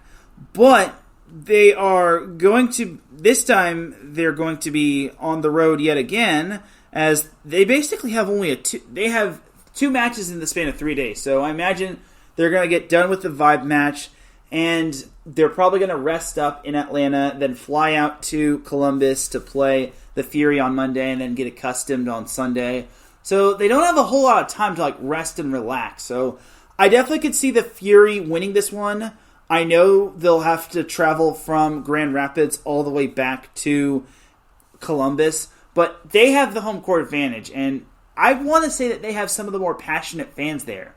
I know Omaha fans are probably going to get their pitchforks and torches ready, but I think Columbus has some of the more passionate fans. Omaha definitely is number 1, but Columbus is starting to creep on a come-up right there. And don't be surprised if the Fury do manage to handle business against the Thrill, but I would be ultimately surprised if the Thrill wound up winning this one. Not in 5 sets.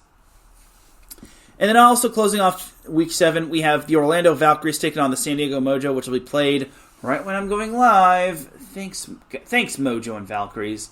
All right, this is one of those matchups where I think anything can happen between the Mojo and the Valkyries. On paper, I definitely see the Valkyries winning, and I wish this wasn't on a Monday. Why did this have to be on a Monday? Couldn't have been on Sunday or something? Come on now. But I see the Valkyries winning this one just because they have Adora Anai. They have Jill Gillen. That's a very deadly duo right there. The Mojo, they have some good players, but they just don't have this big splash players that basically stand out and make the Mojo a threat. That being said, anything can happen, and there's some chaos that could be brewing in the PVF this week. So I actually want to read this statistic from @AvidVolley. He posted this on Twitter. The Grand Rapids Rise have lost 12 sets that have been decided by 2 points. Or actually, they are 2-9 in sets decided by 2 points. So of only 3 of them were not decided by 2 points. And the sets that they've lost in terms of by 2 points were 33-31, 30-28, 25-23, 25-23, 36-34, 25-23, 25-23, 32-30, and 27-25.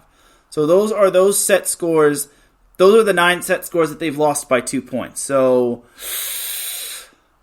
the fact that they've won only 2 sets by 2 points is kind of concerning. So, and at Avid Volley also mentions that that's 22 unconverted set point opportunities right there. And I love how he mentions set point. Makes me a little giddy. But anyway, though that's a pretty good statistic right there from at Avid Volley. And he's definitely this person is definitely a good follow on X, formerly known as Twitter. At Avid Volley, by the way. But that's kind of interesting for the Grand Rapids Rise. So the moral of the story, make sure the sets are tight when it comes to the Grand Rapids Rise. You might actually win. Hence the word might, though. So that's that little statistic right there for Pro Volleyball Federation. Jen B says, I didn't realize how great the showing has been for the Fury until they showed the stands in Orlando last night. Yeah, it's definitely a good showing. And it was played at Nationwide Arena. It was played in Central Florida, if I'm not mistaken. Yeah, Addition Financial Arena. I'm sorry. So it was Addition Financial Arena in Orlando. So that's the name of Orlando's place. They play at UCF. But Fury fans are starting to make themselves well known, and it's rather amazing because they have, I think it's their only pro women's volleyball or pro women's league in Columbus. So Columbus fans, you definitely have something to cheer for outside of like the Blue Jackets and whatnot. No offense to Columbus Blue Jackets fans. Cale Henderson pops in the chat room. He says, "Love, peace, and hair grease, Teran. You're the best teammate." I appreciate you. Just talking a little bit about the Vegas Thrill, how they beat the San Diego Mojo this past week, and who they have this week. They're actually playing the Atlanta Vibe right now. And honestly, for Cale Henderson, I actually do want to see how the Vegas Thrill are doing. Don't worry, I'll have the volume down. The Vegas Thrill are down 1-0 in the match to the Vibe. And in the second set, the Thrill are leading 3-2. So there you have it. That's a little bit of an update on the Thrill. I'm not going to basically spend the entire show commentating the Pro Volleyball Federation matches, but the Thrill have themselves a nice little matchup against the Columbus Fury this week, so we'll see what happens. But that's going to do it for the Pro Volleyball Federation. Let's close off the show with some NCAA Men's Volleyball Week 10 preview. All right, so here are some interesting matchups right here. So it all starts Tuesday. Number 9 Penn State at number 16 CSUN. If you're thinking that Penn State's losing this just because they're not accustomed to the West Coast, you're wrong. They're actually staying in the West Coast they actually stay in the West Coast following their matchup against Long Beach State, so they won't have to deal with traveling back to the East Coast and then traveling back to the West Coast. So they are accustomed to the West Coast time, and I'm really excited to see what Penn State can do. Now, CSUN is overdue for a top 10 win, but I don't know if it's going to come this time around. I think that Long Beach State loss is kind of going to be the Penn State wake-up call. This is Penn State's This is their biggest test of the season. I think Penn State, this whole week is a big test for Penn State. I think Penn State can definitely do some damage this week because they're not just playing CSUN, they're also playing 2 other opponents that are really good. But CSUN is kind of that trap game where the Nittany Lions cannot underestimate the Matadors. The Matadors have a lot of stud players. They're well coached by Theo Edwards. I would not underestimate CSUN. But we'll see what happens with Penn State CSUN. I think it's going to be a very good matchup. That's what starts all the action of the ranked-on-ranked matches this week. Then, Friday and Saturday, we have number 6 BYU at number 7 Stanford.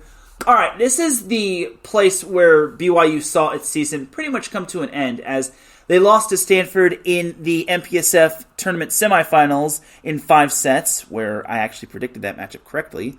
So BYU is probably going to have that in the back of their minds. The thing about BYU is that they're playing at Stanford, which some people have said that's one of the more easier places to win at. But in all honesty, I don't think there's anything easy about winning at Stanford. It's so tough, and BYU, the thing is that Smith Fieldhouse is such a tough place to win at. But can BYU win on the road? Stanford, with getting Will Rotten back in a full week, I think they can have a better showing. I know playing GCU doesn't do them any justice, but I feel Stanford has a little bit of their swagger back. And they did move up a spot just because Ohio State sadly fell. Sorry, Gen B. But we'll see what happens with this matchup. This is a very good MPSF matchup right here, and I think this is the only MPSF matchup just because everyone else is doing non-conference matches or they're doing something else. Getting into that in a little bit. Like I said, the two teams are facing each other on Friday and on Saturday. Then we also have a big West Conference matchup between number 2 Long Beach State hosting number 19 UC Santa Barbara. The two teams are facing each other on Friday and on Saturday. Friday, they're in Long Beach. Saturday, they're in Santa Barbara. Okay, this is kind of where Long Beach State shifts their focus to having back-to-back matches. And this is something that they're always used to when it comes to the Big West. Like, unlike non-conference play, they now get to finally see the back-to-back matches, or as Alan Knipe calls it, halftime after that first match. So I think for Long Beach State, on paper, they should be able to beat a young UC Santa Barbara team. The Gauchos have not been the same ever since they took down UCLA. Now, obviously, UC Santa Barbara has Just Bianchi, and if he goes off, then Long Beach State better do everything in their willpower to make sure he does not get the ball down. They either got to block effectively, Mason Briggs is going to be there to dig. So, all in all, for Long Beach State, they can't underestimate Santa Barbara too much, especially since next week they are playing Hawaii at the Pyramid both times. So I really think that Long Beach State needs to take care of business this week. Then they can look ahead to Hawaii. And for Santa Barbara, they don't have much to lose. If they win, then they still remain in the top 20. But if for some odd reason they lose, I don't think they move out unless, of course, an unranked team like Lincoln Memorial pulls an upset or something along those lines. But I digress in that regard. I think that's going to be a great matchup. So you're probably thinking, is that it? No. We have the Pac-12 Big Ten Challenge, which is going to be played at Galen Center Pavilion on the campus of USC. So unfortunately, it's not going to be played at Galen Center, which really sucks. It's going to be played at Galen Center Pavilion. I imagine it's not going to be the most spacious thing like Galen Center is, but I digress. So on Wednesday, we have number 9 Penn State kicking off the Pac-12 Big Ten Challenge against USC. All right, this is going to be a fun matchup right here. USC, this is their week. They have to prove themselves this week just because they have not registered a top 10 win ever since they beat UC Irvine. Outside of UC Irvine, they have not beaten a top 10 team. They've either gotten swept or they've lost in 4, unfortunately. So this is the chance for USC to pull off some sort of win. And then on Friday, USC hosts number 8 Ohio State. This is round 2 between USC and Ohio State. The first time, Ohio State wound up edging USC in 5 sets, avoiding USC's reverse sweep bid. I definitely think the Buckeyes could probably win, but again, they have to go from Midwest East Coast all the way down to the West Coast.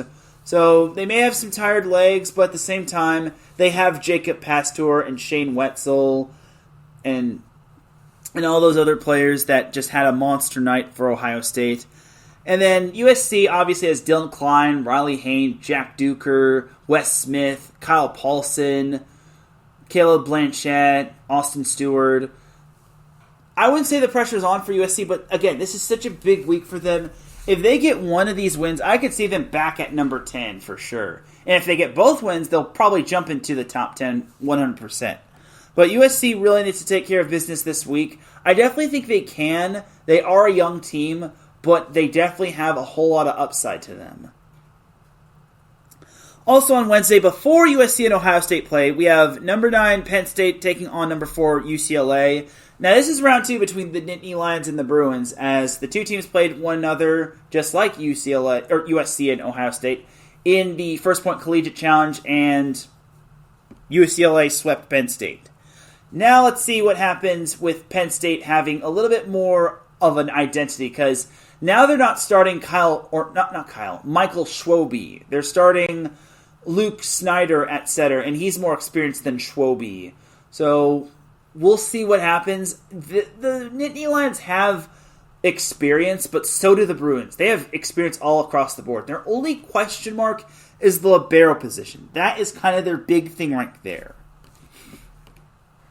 And then Sunday, the Pac-12 Big Ten Challenge concludes as Ohio State heads down to Pauley Pavilion to take on number 4 UCLA. The number 8 Buckeyes also have a big week. I definitely could see them going 5 again with UCLA. But this time it's going to be at Pauley Pavilion. I imagine the stands are going to be filled with Bruin fans. So we'll see what happens with the Bruins. Their only loss at home was to the likes of UC Santa Barbara, but that was early in the season. So for the Gauchos, I will say this, or not the Gauchos, I will say this for the Buckeyes, though. They have the firepower to keep up with UCLA. It's just all about serving tough and passing well and not having Jacob Pasteur carry the team like he practically did in Austin, Texas at the First Point Collegiate Challenge. But I am looking forward to round 2 between the Buckeyes and the Bruins. I think it's going to be fun. I don't know what we're going to call it next year. I think we're just going to call it the Jeff Nygaard, John Speraw, Kevin Birch, Mark Pavlik Invitational. That was an idea from Mark Pavlik, but I digress. All right, also this week we have the Outrigger Invitational hosted by Hawaii at the Stan Sheriff Center, aka Simplify Arena. So this is a Thursday, Friday, and Sunday event. So it's a 3-day event. Thursday, we have number 1 Grand Canyon taking on number 5 UC Irvine. Right off the bat, we're getting a barn burner, and this is going to be fun times. GCU has another big test. They keep getting big and big tests. They had to take on the likes of BYU on the road, passed with flying colors. They had to take on a scrappy USC team, passed with flying colors. They took on Stanford, passed with flying colors.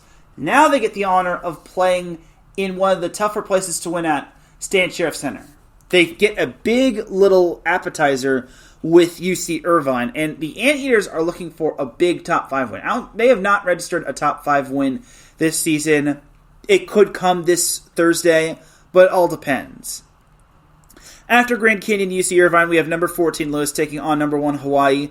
Of the 4 teams that are participating in the Outrigger Invitational, Lewis is the lowest ranked. That being said, there's not a whole lot of pressure to them. I think they could definitely make some teams sweat. They have a lot of good blockers on this team. However, they're playing some big boys, and they're playing some really talented teams. All their opponents that they're facing are top 5 teams. But it's going to help them in the long run just because, well, for starters, it's going to help them in MIVA play. And that's basically madness right there. So that's Thursday. Jumping to Friday of the Outrigger Invitational, we have number 5 UC Irvine taking on number 14 Lewis. Another good matchup right there. Can't go wrong with this one. And then I have the match of the week following that match. Number 1 Grand Canyon at number 3 Hawaii. Does not get much better than that. Hawaii is probably going to have the match of the week this week and next week. But Hawaii has to take care of business this week as they've got 3 talented opponents. And if Hawaii does beat Grand Canyon, this begs the question. And if Hawaii goes perfect in this whole Outrigger Invitational, this begs the question. Does Hawaii deserve to be number 1? That also depends on what happens with Long Beach State UC Santa Barbara. But it's going to all be dependent on this matchup. And then Sunday, yes, the teams get Saturday off. But on Sunday, we have number 14 Lewis taking on number 1 Grand Canyon. I will just say this. I expect Grand Canyon to win, but don't be surprised if Lewis pushes this number 1 team just like they did with Long Beach State. And then closing off the Outrigger Invitational, we have number 5 UC Irvine at number 3 Hawaii. This one will not count as a Big West Conference match. That being said, it's kind of going to be a little bit of a preview of what a Big West Conference match will be between Hawaii and UC Irvine. I think it's going to be a very fun and fascinating matchup between those 2 teams. But like I said, Grand Canyon at Hawaii is my match of the week, and it's going to be fun. It's going to be fireworks. There's going to be a lot of chaos this week. But that is going to do it for my matches to watch for this week. And ladies and gentlemen, that's going to do it for this week's show. Ladies and gentlemen, it's time to drop the beat, because I'm about to dip like a banana in chocolate. You feel me? Thank you everyone for tuning in to Set Point. I really do appreciate everybody tuning in. If you listen live, I appreciate you. If you listen on the playback, I appreciate you. If you listen at work, I appreciate you. If you listen at any time, any place, anywhere, I appreciate you. Shout out to Jen B, Cale Henderson, Larry B, Ralph Calise, Patty Bax, Marcus Losgren, and Mike Pat for all tuning in. I really do appreciate y'all tuning in live. I'm going to be live for the SoCal Supreme Sports Show this Friday, so don't fret about that. For everyone here at iSports Radio, this is Teran Rodriguez signing off. Have a great rest of the week. Enjoy the volleyball action. I will see you on Friday at Vanguard University. Oh, check that. Calvary Chapel High School. Peace!